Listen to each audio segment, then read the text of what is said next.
talking more about the situation as we're having updates in Gaza and also in Yemen to shed more light on the issue. We have with us on the phone the journalist Ramzy Khoury. Good afternoon, Mr. Ramzy. Good afternoon, Lee. Good afternoon. First of all, I'm delighted to interview you in this episode of Arab Affairs. And regarding the latest updates taking place in Gaza, as you know that the Kamal Adwan hospital has been announced as out-of-service facility. How do you comment on the raids, the continuous raids on hospitals and detaining the hospital director and also the medical staff? How do you comment on this and why Israel is insisting on targeting hospitals? Israel has escalated in a dramatic way. First of all, regarding the Kamal Adwan hospital, they burnt it. They totally burnt it and destroyed it and made it totally out of commission. They arrested all of the employees and the patients. At the beginning, they informed them that they're taking them to the Indonesian hospital, which is, by the way, out of service, also unequipped and is incapable of providing service. But then they didn't. They actually arrested them and they took them to for interrogation. The medical staff were made to all take their clothes off and walk naked in the very cold weather of Gaza that is going on now.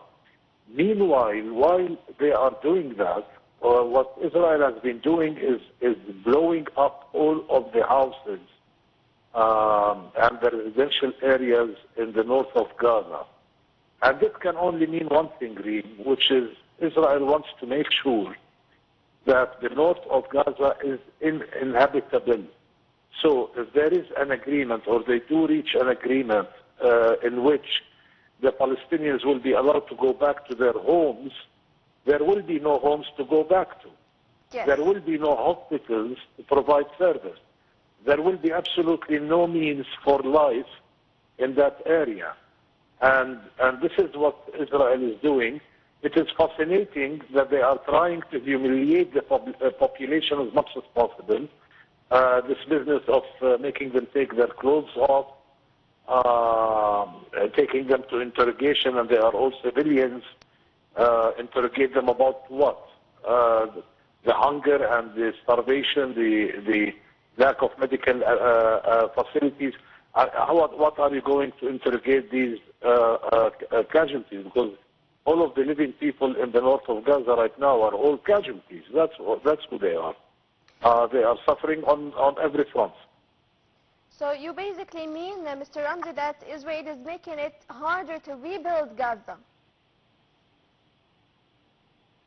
Absolutely. It is going to be a very big undertaking to rebuild Gaza. But what Israel is trying to do now is to make sure that there is absolutely nothing left in the north of Gaza in order to prohibit the Palestinians from going back and living there in order to rebuild it.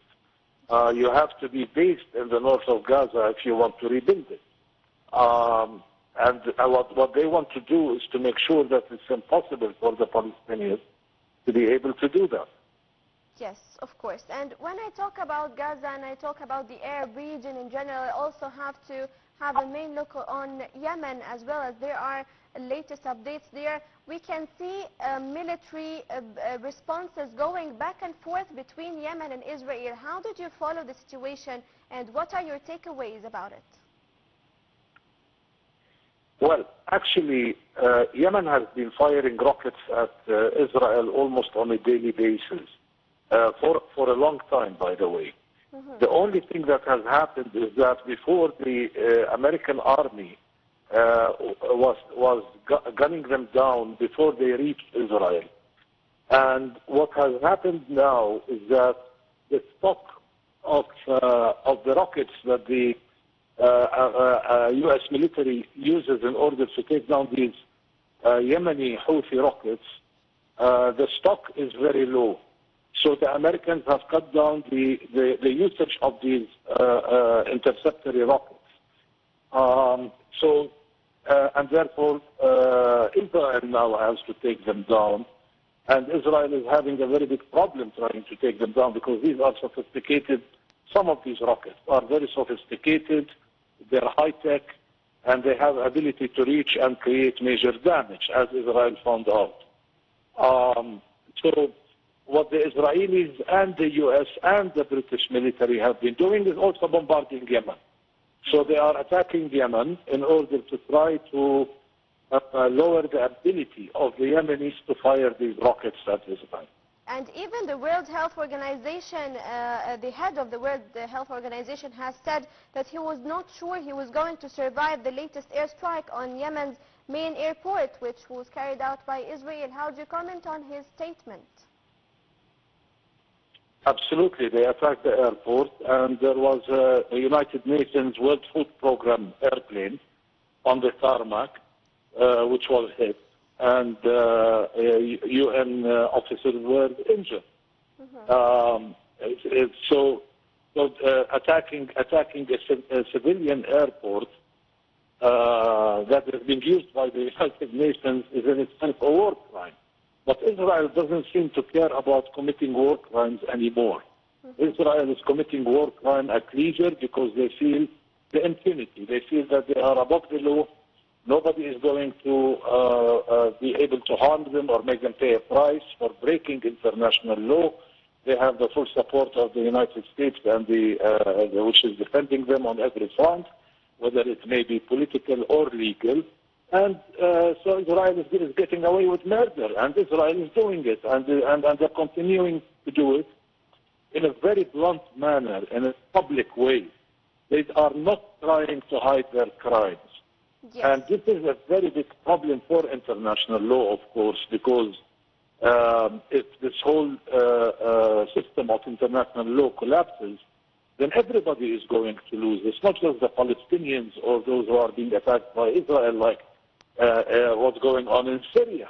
Israel has attacked every single military outpost in Syria, and nobody's talking about it. Nobody is complaining.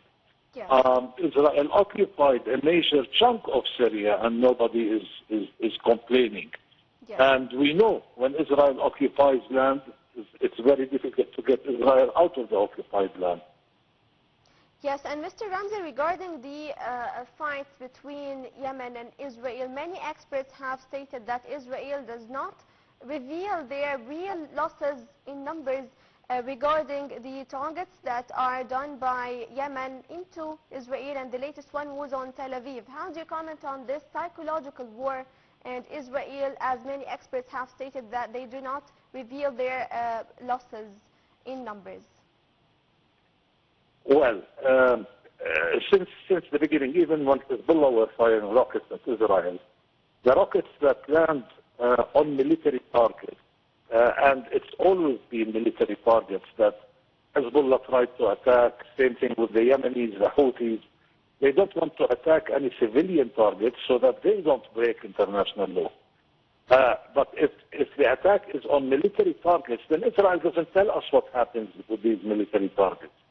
It doesn't come out and show us the damage that happens inside of military bases. The only time that we see that a rocket has actually hit and created damage is when the rocket actually is downed maybe in a civilian area or in a public place, like the rockets that landed on the highway between Tel Aviv and Jerusalem. Everybody filmed them with their own mobile phones, and therefore news media were able to get that footage and air it. But when the attack is on a military target, then Israel has never come out and declared the physical damage that happens there. Yet they would declare the military casualties if Israeli military members are killed in the attack. It becomes a matter of time before it's public news, because they have to inform their families, etc. Yes, yes. I would like to thank you so much, the journalist Ramzy Khoury, for being here with us in this episode of Arab Affairs and for analyzing the situation and giving us more insights regarding the tensions between Yemen and Israel, also for having a main look on the latest updates in Gaza and the raids of the Kamal Adwan Hospital and it being announced as out of service facility.